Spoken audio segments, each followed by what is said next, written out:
الحمدللہ رب العالمین والصلاة والسلام علی سید الانبیاء والمرسلین اما بعد فاعوذ باللہ من الشیطان الرجیم بسم اللہ الرحمن الرحیم۔ تقدیر کی ہماری بحث پچھلے درس میں مکمل ہو چکی تھی، آگے اسی سے متعلق ہی یہ گفتگو ہے، لیکن الگ سے بھی اس کا اعتقاد رکھنا وہ ضروری ہے۔ تو یہ 15ویں بحث ہے ان چیزوں میں کہ جس پر ہمیں اعتقاد رکھنا لازم ہے کہ اللہ تعالیٰ کے لیے لازم ہے۔ وَمِنْهُ أَنَّهُ تَعَالَى خَالِقٌ لِأَفْعَالِ الْعِبَادِ، یہ عقیدہ رکھنا ضروری ہے کہ اللہ تبارک و تعالیٰ ہی تمام بندوں کے ہر قسم کے افعال کا خالق ہے۔ والعبد کاسب، اور بندہ جو ہے وہ کاسب ہے۔ کسب کا معنی یہ ہے کہ بندے کا اپنی قدرت اور ارادے کو اس کے فعل کی طرف پھیرنا، بائیں طور کہ جب بندے کا ارادہ کسی فعل سے متعلق ہوتا ہے تو اللہ تبارک و تعالی اس وقت وہ قدرت اس میں پیدا کر دیتا ہے جس کی وجہ سے وہ اس فعل کو انجام دیتا ہے۔ تو یہ جو فعل کا وجود ہے وہ اللہ کی طرف سے ہی ہوتا ہے، بندے کا کام صرف اس کے قصد اور ارادے کی حد تک ہوتا ہے۔ تو یہ جو بندے کا اس فعل کی طرف اپنے قصد اور ارادے کو پھیرنا ہے، اس چیز کا قصد کرنا ہے، یہ کسب کہلاتا ہے۔ اصل خالق اللہ تبارک و تعالی ہی ہے، وہی اس فعل کو وجود بخشتا ہے۔ تو اللہ خالق ہے اور بندہ کاسب ہے، اور اسی کسب کی وجہ سے ہی حساب و کتاب ہے، اور اسی پر جزا اور سزا کا نظام ہے۔ قال اللہ تعالی، اب اس بات کی دلیل کہ اللہ تبارک و تعالی ہی بندوں کے افعال کا بھی خالق ہے، تو ایک تو عمومی طور پر اس پہ یہ آیت دلالت کرتی ہے جو سورہ انعام آیت 102، خالق کل شیء، کہ اللہ تعالی ہر شے کا خالق ہے۔ تو اس کل شیء کے اندر بندوں کے افعال بھی شامل ہیں، اور خود سورہ جو صافات کی آیت نمبر 96 ہے، اس میں تو اس بات کی صراحت ہے۔ چنانچہ اللہ تعالیٰ نے ارشاد فرمایا، واللہ خلقکم وما تعملون، کہ اللہ نے تمہیں بھی پیدا کیا ہے اور جو کچھ تم کرتے ہو اسے بھی پیدا کیا ہے۔ تو یہ اس بات پہ صراحت ہے کہ بندوں کے افعال کا خالق بھی اللہ تعالیٰ ہی ہے۔ ایسا نہیں ہے کہ جو ان معتزلہ نے یہ بات کہی تھی کہ خیر کا خالق اللہ ہے اور شر کا خالق خود بندہ ہے، اس پہ کیا خرابی ہے، اس پہ پیچھے ہماری گفتگو ہو چکی ہے۔ وَلَيْسَ لِكَسَبِ الْعَبْدِ تَأْثِيرٌ فِيهِ اسْتِقْلَالًا وَإِنْ أَثَّرَ تَبْعًا لِلْخَلْقِ فَتَأْثِيرُهُ بِتَأْثِيرِهِ بل ہوا ایدن کذالک۔ تو اب کسب اور خلق میں کیا فرق ہے اس کو واضح کرتے ہیں۔ تو فرماتے ہیں کہ بندے کے کسب کا کوئی مستقل طور پر مؤثر نہیں ہے، یعنی اس فعل کو عدم سے وجود میں لانے میں اس کا جو یہ کسب ہے وہ مؤثر بالذات نہیں ہے، مستقل نہیں ہے، بلکہ وَإِنْ أَثَّرَ تَبْعًا لِلْخَلْقِ، اگرچہ جب اللہ تعالیٰ اس فعل کو پیدا فرماتا ہے تو اس وقت اس کا کچھ نہ کچھ اثر ہوتا ہے۔ یہ پیچھے اختلاف شروع میں نے آپ کو بتایا تھا کہ جو امور عادیہ ہوتے ہیں تو اشاعرہ اس پر اصلاً تاثیر کا اطلاق نہیں کرتے، اور جو ماتریدیہ ہیں وہ اس پر اس اعتبار سے تاثیر کا لفظ کہہ دیتے ہیں کہ امور عادیہ میں سے یہ ہے کہ ویسے تو پیدا اللہ ہی فرماتا ہے، لیکن عام طور پر اس کے ہونے کے وقت یہ چیز وجود میں آتی ہے، یعنی یہ جو ہمارا کسب ہے یہ بمنزلہ آلے کے ہے، اور اس کے ذریعے اللہ تعالیٰ اس عمل کو انجام دے دیتا ہے۔ تو اسی لیے یہ ماتریدیہ کے مذہب کے مطابق یہاں انہوں نے بات کہی کہ وَإِنْ أَثَّرَ، کہ اگرچہ بندے کا کسب جو ہے وہ بھی کچھ اثر رکھتا ہے طبعاً للخلق، لیکن وہ استقلالاً نہیں ہے بلکہ اللہ کے پیدا کرنے کے تابع ہو کر ہے، کہ جب اللہ تعالیٰ اس فعل کو وجود بخشتا ہے تو اس کا یہ کسب جو ہے وہ اس میں اثر اس کا بھی کچھ نہ کچھ ہوتا ہے۔ فَتَأْثِيرُهُ بِتَأْثِيرِهِ، تو کسب کا اثر ڈالنا خلق کی تاثیر کے ساتھ ہے۔ اللہ کی خلق ہوگی تو بندے کا کسب اثر ڈالے گا، ورنہ کچھ بھی نہیں۔ بلکہ فرماتے ہیں حقیقت دیکھی جائے تو بندے کا یہ جو کسب ہے، یہ جو قصد اور ارادہ ہے، یہ بھی اسی طرح ہے، یعنی اللہ کے خلق سے ہی ہے، کیونکہ جو یہ قصد اور ارادہ ہے یہ بھی تو ایک عمل ہی ہے، دل کا فعل ہے، تو یہ جو فعل ہے یہ بھی اللہ ہی پیدا فرماتا ہے۔ تو جب یہ بات ہم نے کہہ دی کہ بندہ اپنے اختیار سے اس فعل کا کاسب ہے، تو فلا جبرا، تو کوئی جبر کا معاملہ نہیں، کوئی مجبوری کا معاملہ نہیں ہے۔ کما تقول الجبریۃ، جیسا کہ جبریہ فرقے کا نظریہ ہے کہ انسان مجبور محض ہے اور جو اللہ فرماتا ہے بس وہی ہوتا ہے، بندے کے اختیار میں کچھ بھی نہیں۔ تو یہ نظریہ غلط ہے، کیونکہ بندہ کاسب ہے اور اپنے اختیار سے کاسب ہے۔ ولا اختیار استقلالا، اور جب ہم نے یہ کہہ دیا کہ اس کا کسب خلق افعال میں غیر مؤثر ہے، جو مؤثر ہے وہ اللہ تعالیٰ کی قدرت ہی ہے، تو لہٰذا بندے کو مستقل کوئی اختیار بھی نہ ہوا، جیسا کہ معتزلہ نے یہ گمان کیا کہ بندہ اس فعل کے خلق میں مستقل ہے، خود انسان اس فعل کو پیدا کرتا ہے، اللہ کے قصد اور ارادے کا اس سے تعلق نہیں ہوتا۔ تو معاذ اللہ یہ بھی عقیدہ جو ہے وہ اسلام کی تعلیمات کے منافی ہے۔ والمحققون من اہل السنت قالوا، اب یہ سوال اٹھا کہ مجوسی جو ہیں جب انہوں نے خالق الخیر اور خالق الشر کی بات کہی، نور اور ظلمت کی بات کہی، تو وہ مشرک ہوئے، تو ان معتزلہ پہ بھی کیا شرک کا حکم لگے گا، کیا کفر کا حکم لگے گا؟ تو اس کی وضاحت فرماتے ہیں کہ جو اہل سنت کے محققین ہیں انہوں نے فرمایا کہ الحق انہ لا یکفر المعتزلۃ بقولہم ان العبد خالق لافعالہ باختیارہ لانہ لیس بشرک، کہ حق یہ ہے کہ معتزلہ نے جو یہ بات کہی ہے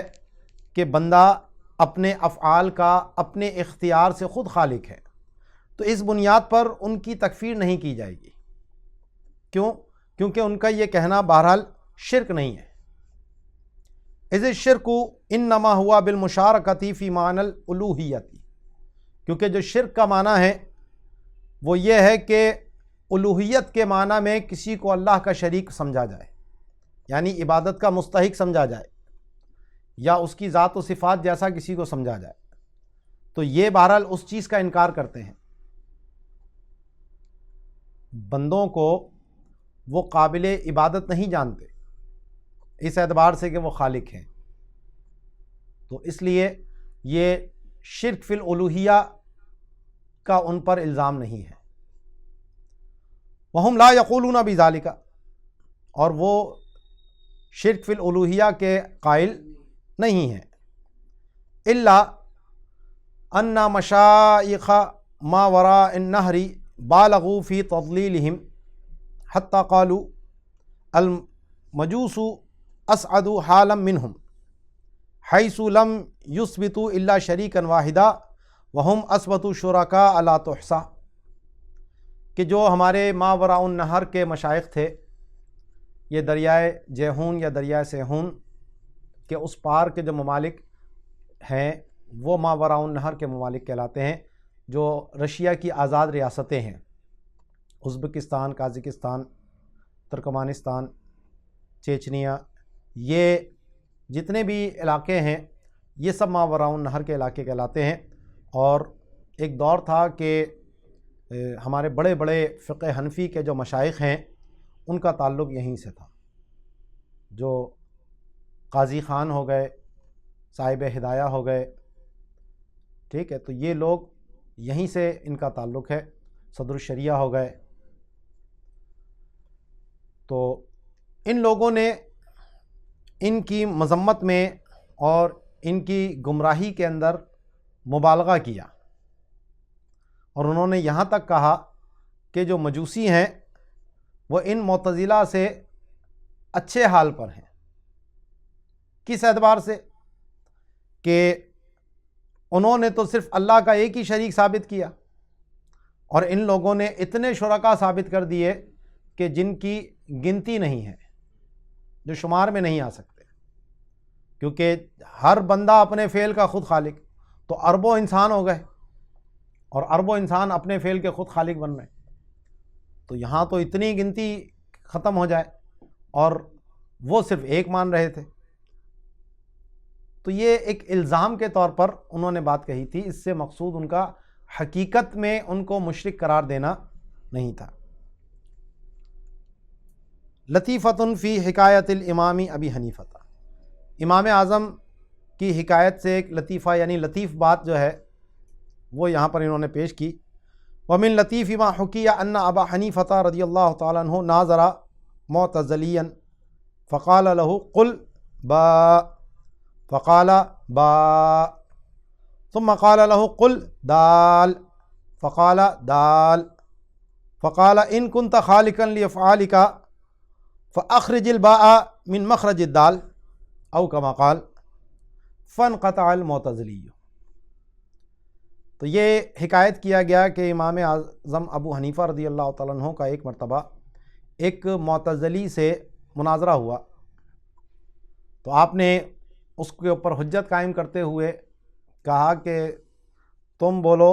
با، اس نے کہہ دیا با، پھر کہا بولو دال، اس نے پھر دال کہہ دیا۔ اب ظاہر ہے با کا جو مخرج ہے کہ وہ دونوں ہونٹوں کے ملنے سے ادا ہوگا، اور دال جو ہے وہ دانتوں کے آگے کے جو دانت ہیں ان کے اوپر والے حصے سے ادا ہوگا، زبان کا جو اگلا حصہ ہے وہ اوپر لگے گا تو دال ادا ہوگا، تو دونوں کے مخرج الگ الگ ہیں، دال کی جگہ سے با نہیں نکل سکتا، با کی جگہ سے دال نہیں نکل سکتا۔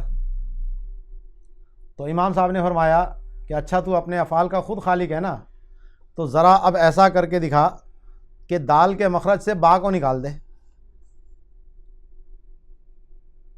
تو معتزلی صاحب دنگ رہ گئے، کیا حجت پیش کرے کہ بھئی تو اپنے افعال کا خالق ہے تو کر کے دکھانا، اب کیوں نہیں کر کے دکھا رہا؟ مگر جی یہ قدرت ہی نہیں ہے، تو اللہ کی ہی قدرت کام کر رہی ہے۔ تو یہ ایک لطیفے کے طور پر انہوں نے یہاں ذکر کیا، لطیف بات تھی۔ اگلی جو گفتگو ہے کہ اللہ تبارک و تعالی آخرت میں آنکھ کے ساتھ دیکھا جائے گا، تو یہ عقیدہ رکھنا بھی ہم اہل سنت کی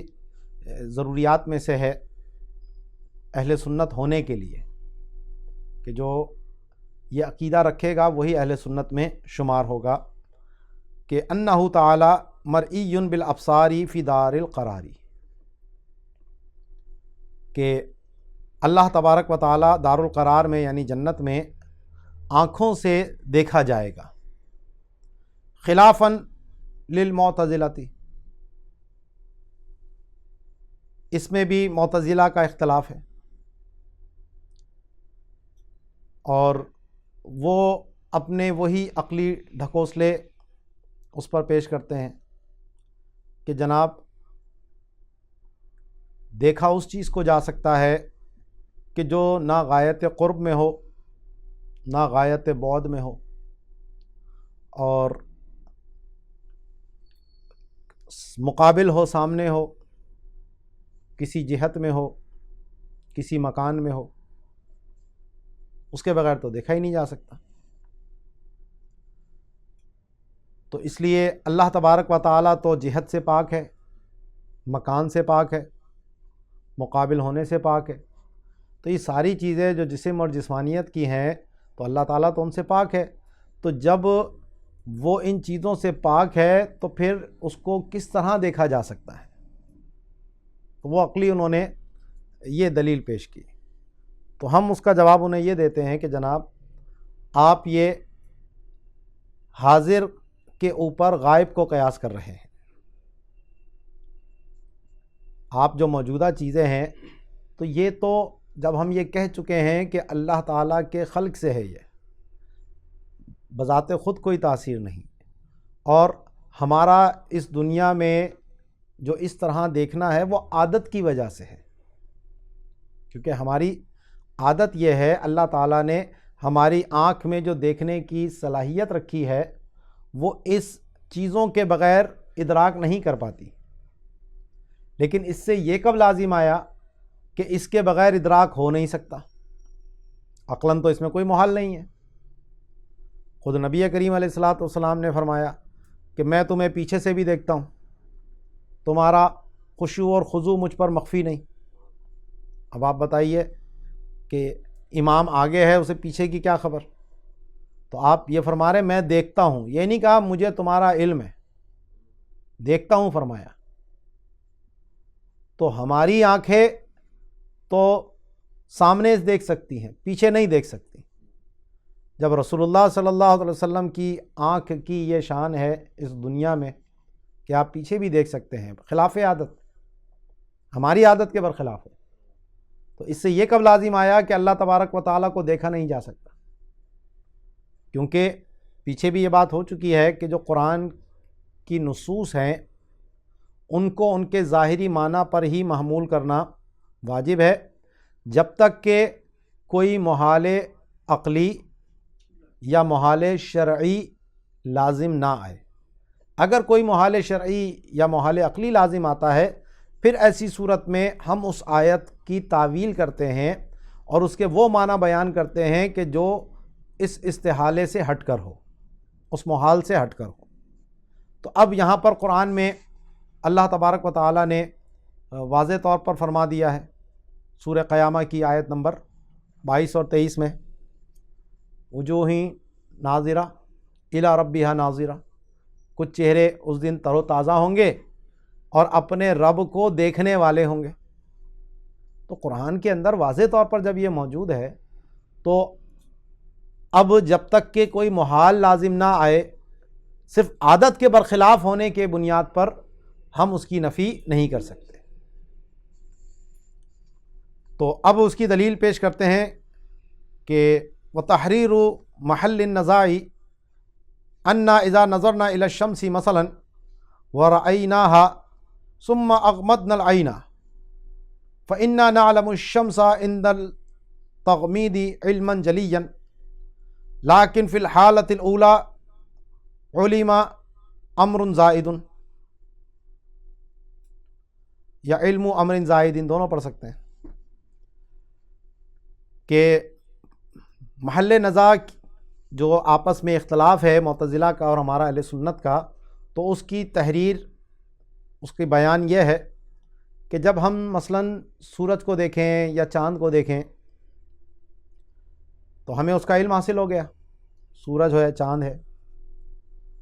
اور اس کے بعد ہم اپنی آنکھ کو بند کر لیں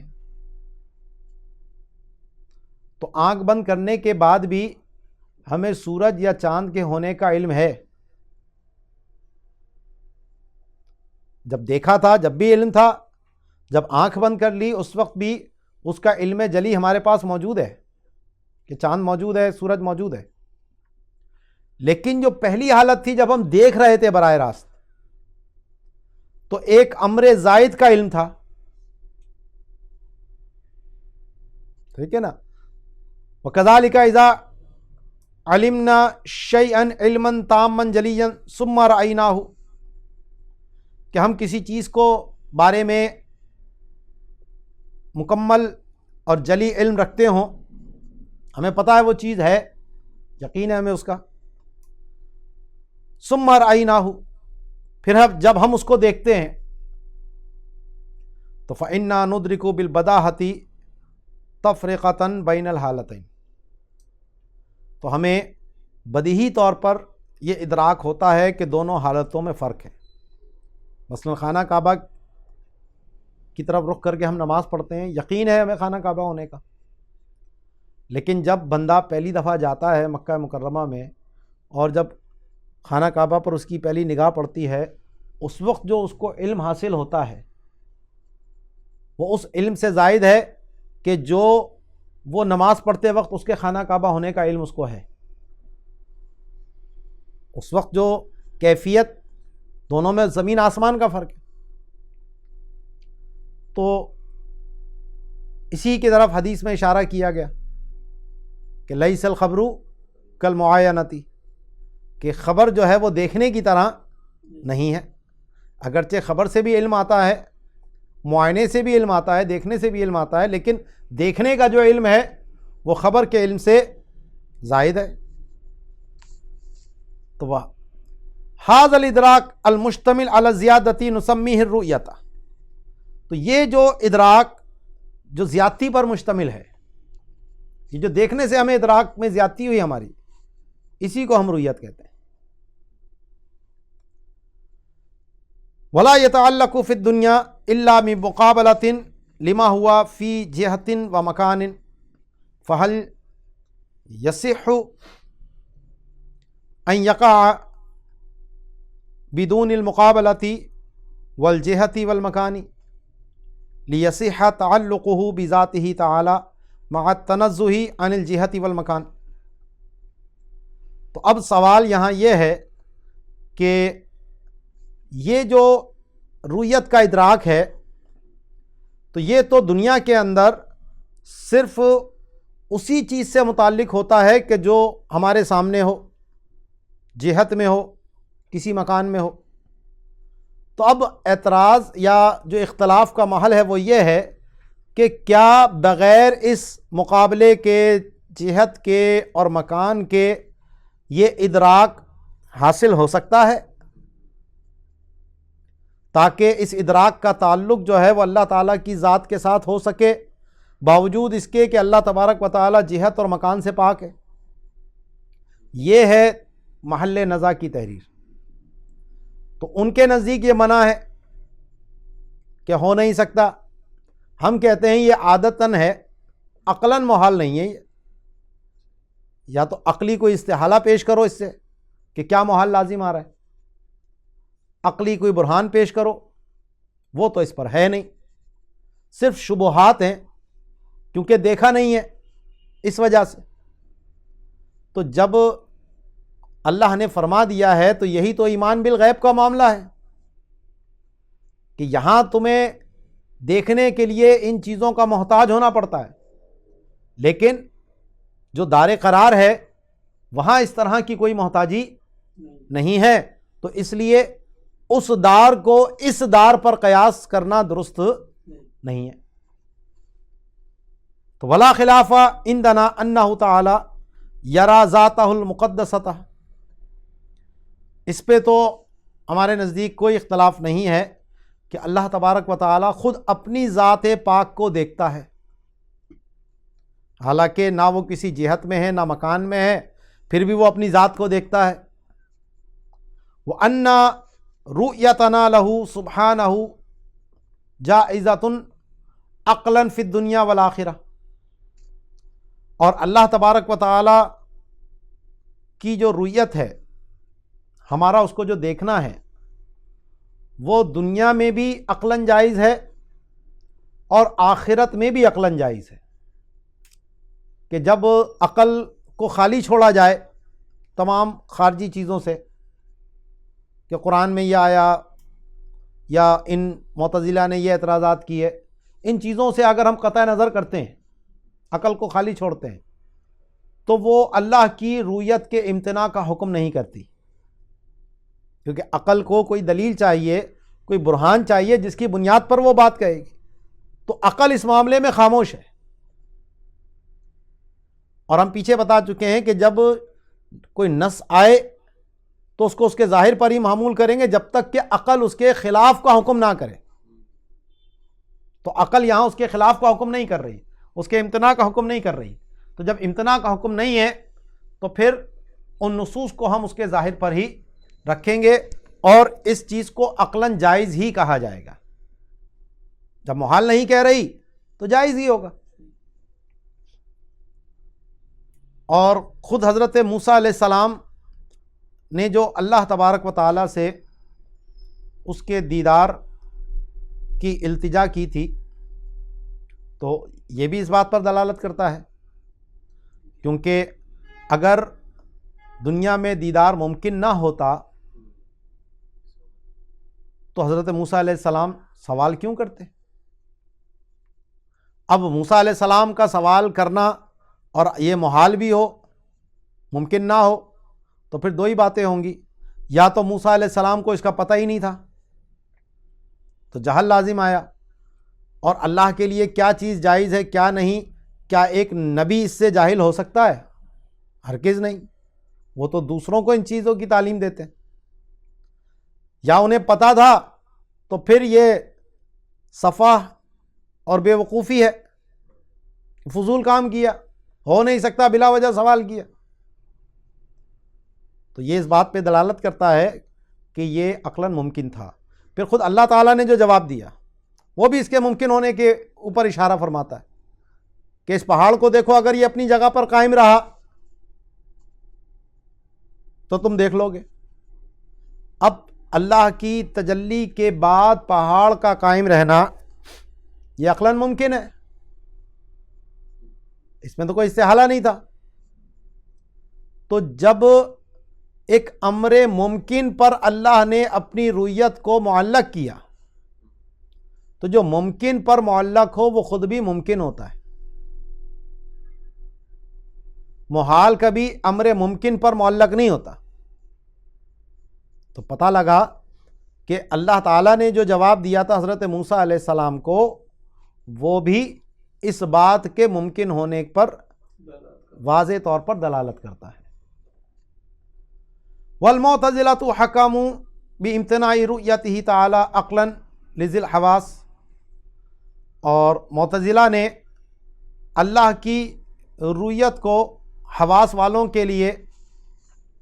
ممتنع قرار دیا عقلی طور پر، یعنی جو انسان ہیں حس کے ذریعے دیکھتے ہیں، تو ان کے لیے انہوں نے کہا کہ عقلاً یہ ممکن نہیں ہے، کیونکہ وہ جہت اور مکان کے بغیر نہیں دیکھ سکتے۔ واختلفوا فی رؤیتہ لذاتہ، اور خود اللہ تعالیٰ اپنی ذات کو دیکھتا ہے کیونکہ وہ تو حس سے پاک ہے، آلے سے پاک ہے، تو اس میں پھر ان کا اختلاف ہے معتزلہ کا۔ تو بعض کہتے ہیں کہ جی اللہ اپنی ذات کو دیکھتا ہے، اور بعض ان میں سے کہتے ہیں نہیں، اللہ اپنی ذات کو بھی نہیں دیکھتا۔ تو ہمارے نزدیک تو یہ اللہ کا اپنی ذات کو دیکھنا یہ بھی متفق علیہ ہے، اور اللہ کی رؤیت کا ممکن ہونا عقلی طور پر یہ بھی متفق علیہ ہے۔ واتفقوا اہل السنۃ علی وقوعها فی الآخرۃ واختلفوا فی وقوعها فی الدنیا۔ اب امکان عقلی پر تو اہل سنت کا اتفاق ہے کہ دنیا میں بھی ہو سکتا ہے، آخرت میں بھی ہو سکتا ہے۔ اب بات آ رہی ہے اس کے وقوع کی، کہ کیا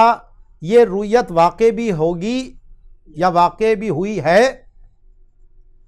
تو اس پر اتفاق ہے کہ آخرت میں یہ رؤیت واقع ہوگی اہل ایمان والوں کے لیے، اور دنیا میں اس کے وقوع پر پھر اختلاف ہے کہ دنیا میں بھی کیا کسی کو اللہ کی آنکھ سے رؤیت حاصل ہوئی ہے یا نہیں ہوئی۔ تو قال صاحب الکنز